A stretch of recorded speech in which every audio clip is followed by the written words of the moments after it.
Untuk mengetahui realitas di masyarakat, saya akan meminta Bapak Tamrin Amal Tomagola, seorang sosiolog yang atas keberpihakannya pun beliau sempat dikenakan sanksi adat dari komunitas yang selama ini sering sekali dibela oleh beliau. Pak Tamrin, waktu buat Anda. Kita kasih tepuk tangan buat Pak Tamrin. Assalamualaikum warahmatullahi wabarakatuh. Selamat pagi, salam sejahtera. Nah, saya akan menyampaikan paparan saya dalam 3 bagian. Pertama, pengantar. Kemudian yang kedua adalah inti permasalahan dan metodologi yang saya akan pakai untuk membedah inti permasalahan. Kemudian yang ketiga baru saya akan mengusulkan langkah-langkah konkret untuk menghadapi perjumpaan antara negara dan adat ini.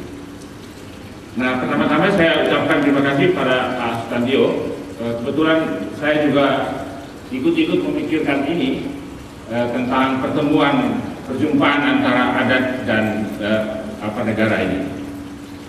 Saya kira pertama-tama saya mulai dengan bagian pengantar. Saya mulai dengan satu pernyataan bahwa saya menolak melihat permasalahan ini secara dikotomik, kutub versus kutub. Tapi saya ingin melihat masalah ini sebagai suatu proses dinamis yang terus-menerus bergelut. Itu yang yang pertama. Kemudian yang kedua, saya kira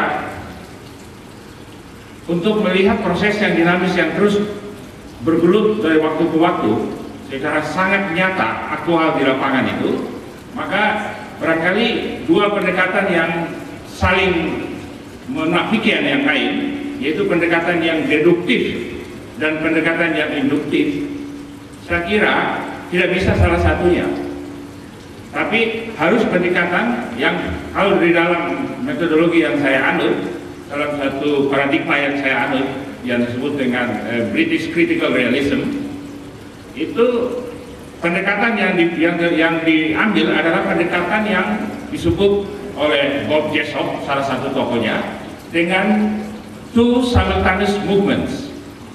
Two simultaneous movement itu berarti yang umum bergerak secara deduktif ke bawah, tapi pada saat yang sama yang empirik bergerak secara induktif ke atas. Nah, mereka akan bertemu di satu titik tertentu, tergantung mana yang kuat. Yang kuat secara deduktif yang tadi dikatakan oleh Mas Yudi Latif dengan negara, Pancasila dan sebagainya yang dideduksikan ke bawah ke empirik kenyataan kehidupan, ataukah praktek-praktek yang datang dari bawah secara empirik dia nyodok ke atas. Nah, tergantung mana yang kuat. Kalau yang deduktif negara yang umum kuat, dia akan mendesak sampai ke bawah.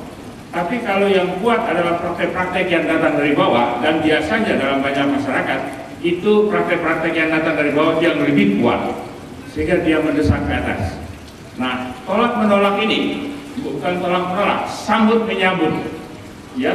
Jadi itu simultaneous movement itu approaching each other and modifying each other. Jadi yang dari umum deduktif turun ke bawah akan dilawan dengan resistensi dari bawah dan dimodify pada satu titik tertentu, tapi apa yang datang dari bawah akan juga ditekan oleh yang dari atas dan dimodify pada satu titik tertentu. Nah, proses modifikasi yang dinamis itulah sebenarnya yang sekarang itu sedang berlangsung. Dan saya kira kita tidak bisa, poin yang ketiga kita tidak bisa mengklaim sekarang bahwa di negeri ini ada satu wajah negara yang tunggal. Tidak ada. Malah yang sangat dirasakan oleh warga negara sekarang, kalau kita hadapkan negara dan warga negara, yang sangat dirasakan sekarang ini adalah ketidakhadiran negara, absennya negara dalam mengemban yang bait yang ketiga dari Undang-Undang Dasar 45 ini, sama sekali absen. Nah, kalau begitu sebenarnya pada bulan Oktober ini, Hari Sumpah Pemuda ini, bulan Sumpah Pemuda ini, kita patut merenungkan Sumpah Pemuda ini, karena saya kira dalam tanda kutip, proyek Indonesianisasi itu dia tersendat dan malah sampai pada titik yang stagnan. Tiga-tiganya tidak berhasil. Tanah air yang satu tidak. Sudah dicaplok oleh Malaysia, atau rakyat di situ memindahkan patoknya karena hidup menjadi warga negara Malaysia lebih sejahtera daripada hidup sebagai warga negara Indonesia. Rakyat yang pindah itu patok itu ya 3 kecamatan. Jadi sebagai negara yang satu tidak. Saya kira negeri kita tercabik-cabik ya. Apalagi kalau dilihat secara ekonomi, dari Merauke sampai Sabang itu sudah dikapling-kapling oleh perusahaan-perusahaan multinasional dan yang nasional. Sudah retak-retak sebenarnya negara ini secara tanah air. Kemudian yang kedua, sebagai bangsa sebenarnya di Indonesia sekarang ini tidak ada satu bangsa Indonesia. Yang ada adalah bangsa-bangsa yang beberapa. Mengapa? Karena by definition bangsa adalah kumpulan manusia satu daerah yang mempunyai historical experience yang sama, punya nasib yang sama. Pada titik itu orang Aceh bisa tanya sebelumnya, apakah kita punya nasib yang sama dengan orang Jawa? Tidak. Orang Papua sampai hari ini masih bertanya, apakah kita mempunyai nasib yang sama dengan orang Jawa? Tidak. Sehingga paling kurang di Indonesia sekarang ini ada 3 bangsa.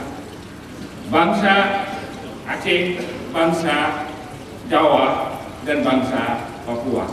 Indonesia is still in the becoming process, terus menerus begitu, belum tuntas. Itu sebagai bangsa. Ketiga, sebagai bahasa. Apakah betul kita sudah menjunjung tinggi bahasa Indonesia sebagai bahasa persatuan? 0 besar. Mengapa? Saya bisa katakan Jakarta sebagai ibu kota Republik Indonesia sangat tidak Indonesia. Dan untuk Indonesia selebihnya yang terjadi adalah proses Jakartanisasi Indonesia, bukan Indonesianisasi Jakarta. Saya buktikan. Lihat jalan-jalan yang masuk kota Jakarta atau kota manapun di Jawa ini, nama-nama jalannya selalu nama-nama jalan Jawa dan militer. Jalan Ayani, Jalan Sudirman, Jalan Basuki Rahman, jalan apa lagi? Selalu nama jalan-jalan militer dan Jawa. Kalau ada pahlawan luar Jawa, Samratulangi cukup ditaruh di pinggiran di sana. Ada jalan Simatupang, taruh lagi di pinggiran. Ada Khairil Anwar, itu tokoh penjahit angkatan 45, dikasih tamannya kecil di pojok di Merdeka Utara di sana. Amir Hamzah, raja penyair di Jagabaru, ditaruh tamannya itu yang kumuh di Matraman dalam itu dekat masjid itu, kumuh banget, ditaruh situ. Jakarta tidak menggambarkan keindonesiaan kita. Tapi yang terjadi sebaliknya, saudara pergi ke daerah-daerah, saudara dengarkan radio-radio anak-anak muda itu, bahasa dialeknya Prambors dan Trijaya. Bahasa Prambors dan Trijaya itu sudah mengindonesia, dan itulah yang terjadi, Jakartanisasi Indonesia. Not the other way around, bukan Indonesianisasi Jakarta. Jadi proyek Indonesia kita, saya kira dalam tanda tanya besar. Oke, saya kira itu poin yang ketiga. Sekarang saya mau masuk ke poin yang keempat.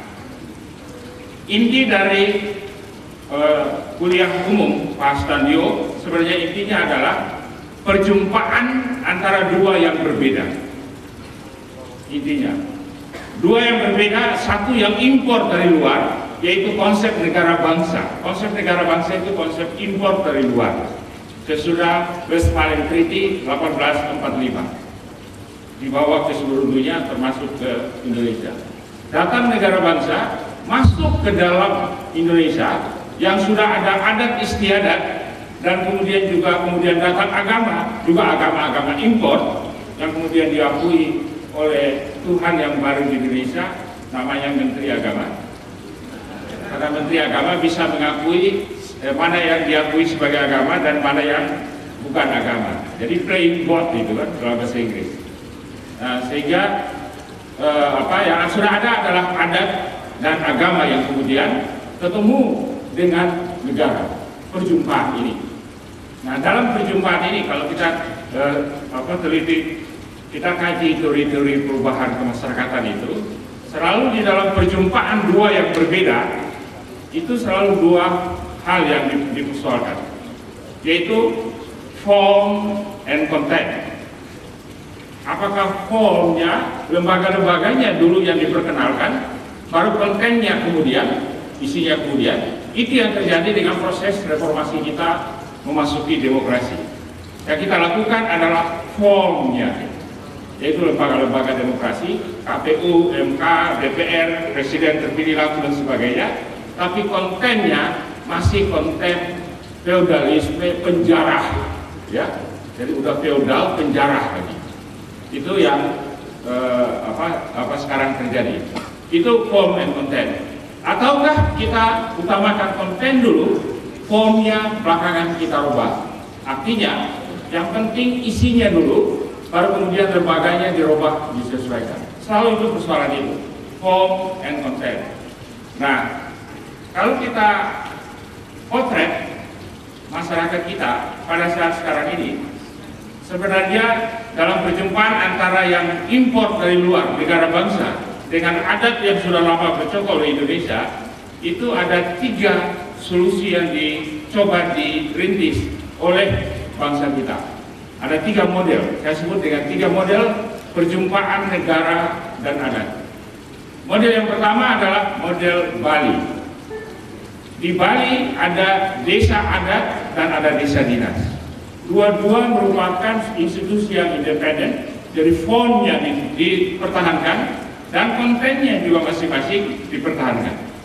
Dan kelihatannya perjumpaan yang terjadi di Bali antara adat dan negara dengan desa dinas dan desa adat itu kurang lebih berhasil. Berhasil dalam pengertian apa? Terutama dari pihak pemerintah. KB yang paling berhasil bisa di Bali, nomor 2 Jogja, yang paling gagal di Jawa Barat. Mungkin karena banyak PKS ya barangkali. Nah, kemudian Bali berhasil, tapi Bali secara sosial budaya berhasil, tapi dia gagal secara ekonomi, secara politikal ekonomi. Karena Bali kurang lebih sekarang sudah menjadi negara bagian yang ke-9 dari Australia. Sebenarnya perusahaan-perusahaan yang memproduksi berbagai macam budaya kreatif di Bali itu sudah diambil alih oleh perusahaan-perusahaan dari Australia, sehingga dia sudah menjadi negara bagian ke-9 dari Australia. Itu yang pertama, model Bali. Model yang kedua dalam perjumpaan antara adat dan negara adalah model Solo. Dalam model Solo, nilai-nilai kontennya diambil, nilai-nilai Jawa dipraktikkan untuk mengefektifkan pemerintahan oleh Jokowi dan untuk melakukan pemberdayaan masyarakat. Dua-duanya dilakukan. Mengefektifkan pemerintahan dan memberdayakan masyarakat. Nilai Jawa dipakai habis di situ, tapi di dalam baju birokrasi negara. Negaranya tetap, isinya Jawa. Itu model yang kedua. Model yang ketiga adalah model Dewan Adat di luar Jawa. Di Sumatera, Kalimantan, Maluku, Sulawesi, itu model Dewan Adat. Nah, model Dewan Adat itu, termasuk yang satu yang menghakimi saya di Palangkaraya itu, model Dewan Adat ini adalah model Dewan Adat yang sangat politicized, sangat dipolitisir. Sehingga mereka yang mengklaim sebagai tokoh adat, dilihat dulu baik-baik. Apakah betul, genuinely, itu mereka itu adalah tokoh adat, ataukah sebenarnya tokoh pemerintah daerah yang memakai baju adat. Yang kadang-kadang dalam penerapannya juga tidak seluruhnya memberlakukan adat istiadat yang ada di situ. Model ini adalah model warisan dari Golkar zaman Orde Baru. Karena Golkar lah yang heavily politicizing Dewan Adat di luar Jawa itu. karena dipakai sebagai mesin pengumpul mobilisasi suara, pengumpul suara pada zaman Orde Baru. Nah, pertanyaannya bagi kita adalah apakah di manakah dari 3 model ini yang paling cocok untuk mengelola perjumpaan antara negara nation state sebagai konsep modern import dan adat istiadat dan hukum adat sebagai sesuatu yang genuinely dari Indonesia dan sudah lama. Nah, menurut saya kembali lagi, biarkan itu mengalir secara alamiah dan jangan dipaksakan penyeragaman dengan model apapun. Karena itu, pada akhir dari kuliah dari Pak Sutanyo yang mengatakan bahwa we should think nationally but act locally, saya merubah sedikit, tidak terlalu nyaman saya dengan itu. Saya pikir kita harus selalu berpikir, we should always think contextually. Tidak harus nationally, tidak harus locally, tapi contextually. Dari prinsip metodologi approaching each other, deduksi, induksi, modifying each other, kemudian dalam proses dinamis terus menghasilkan sesuatu yang baru. Nah, karena itu kita harus melihat pemain-pemain global sekarang itu siapa. Kalau saya identifisir 5 prime movers yang sekarang menggerakkan dunia global ini 5. Capital, technology, information, bureaucracy, and ideology. Ini 5 prime movers yang menggerakkan. Dan pada saat prime movers itu bergerak, ada 3 level bisa terlibat: lokal, nasional, global. Tapi pada saat sekarang ini yang berhubungan dengan sumber daya alam, yang nasional ini kurang lebih tidak terlalu berarti, tapi dia hanya menjadi kacungnya yang global. Dan kemudian mengabaikan perlindungan kepada rakyat yang di lokal. Sehingga proses yang terjadi sekarang ini bukan globalisasi yang dasar begitu dan hancur leburkan semua yang lokal, saya kira tidak. Tidak juga yang lokal itu bertahan mati-matian menghadapi yang global, tapi saya kira kata yang paling tepat yang sudah dipakai pada saat sekarang ini, proses ini kita sebut dengan proses globalization. Global, deductive, local, inductive, meeting at a certain point and they modify each other. Yang global dari atas, yang lokal dari bawah, yang negara Pancasila dari atas mau menerapkan ke bawah, kemudian yang hukum adat lokal dari bawah ketemu dan mereka modify each other. Akhirnya, kesimpulannya, kalau begitu solusinya bagaimana untuk mengelola satu proses dinamis, two simultaneous movement yang approaching each other and modifying each other at a certain point contextually, itu bagaimana kita mengelolanya? Saya kira saya mengusulkan 3 langkah konkret. Pertama, kembalikan mata kuliah hukum adat dan masyarakat adat di setiap universitas lokal di Indonesia. Di setiap universitas lokal di Indonesia. Jangan terlalu berharap UI yang sudah sangat sekarang nggak tahu lagi namanya dia UI itu, ya, terjadi proses bumilarisasi di sana. Nah, jadi jangan terlalu berharap yang centers of excellence itu, jangan terlalu berharap.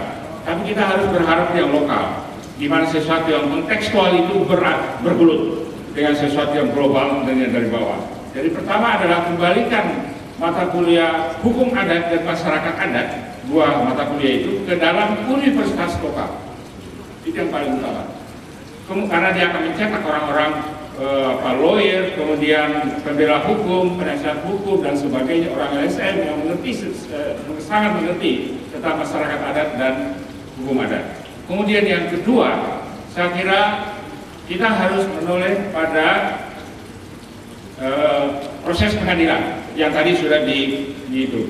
Dan kemudian dengan produk dari universitas lokal yang mengerti tentang masyarakat lokal dan hukum adat lokal, diharapkan mereka itu nanti akan kalau menjadi hakim-hakim dan penasihat hukum, mereka mempertimbangkan itu, dan mereka sebenarnya bukan menjadi agen dari negara murni atau agen dari adat murni, tapi mereka berperan aktif menjadi pencipta hukum kontekstual antara pertemuan hukum negara dengan hukum adat.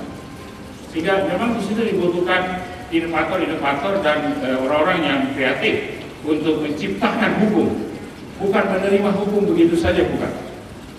Sehingga barangkali ada kepastian hukum dan juga ada keadilan substantif yang tadi dikatakan oleh Pak Hakim itu. Keadilan substantif saya kira penting sekali.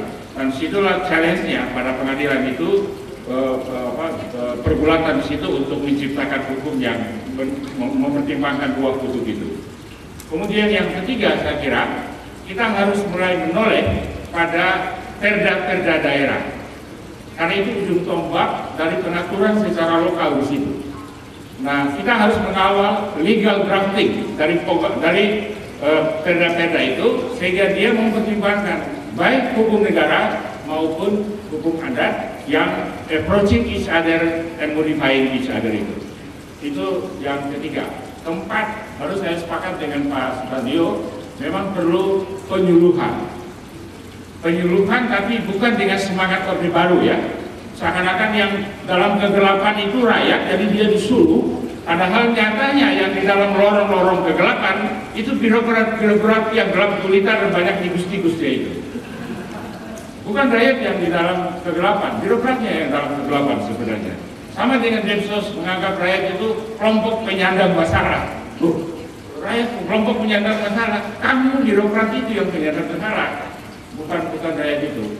Nah, jadi saya kira memang butuh bukan kata penyuluhan, tapi kata yang paling bagus dan powerful saya kira adalah pemberdayaan, empower. Jadi legal empowerment dari aktor-aktor lokal yang bisa berupaya untuk menyadarkan rakyat tentang apa yang negara bilang, dan rakyat juga tahu apa yang kata adat mereka. Nah, sehingga bagaimana itu dikelola untuk mendapatkan satu hal tertentu yang berguna bagi rakyat. Nah, saya kira dalam benturan itu memang kalau adat berbentur dengan hukum negara, maka kita harus kembali ke kalimat pertama dari mukadimah kita, bahwa sesungguhnya penjajahan itu, sesungguhnya kemerdekaan itu adalah hak segala bangsa, dan bahwa penjajahan itu harus dihapuskan. Jadi kalau antara pertemuan adat dan negara, salah satunya mengakibatkan penjajahan dalam bentuk apapun, maka dia harus dilawan.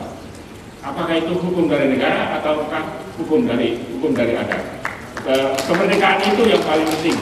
Saya kira dengan penutup itu, saya mengucapkan terima kasih atas kepercayaan panitia, dan terima kasih juga ke Pak Supardio. Wassalamualaikum warahmatullahi wabarakatuh.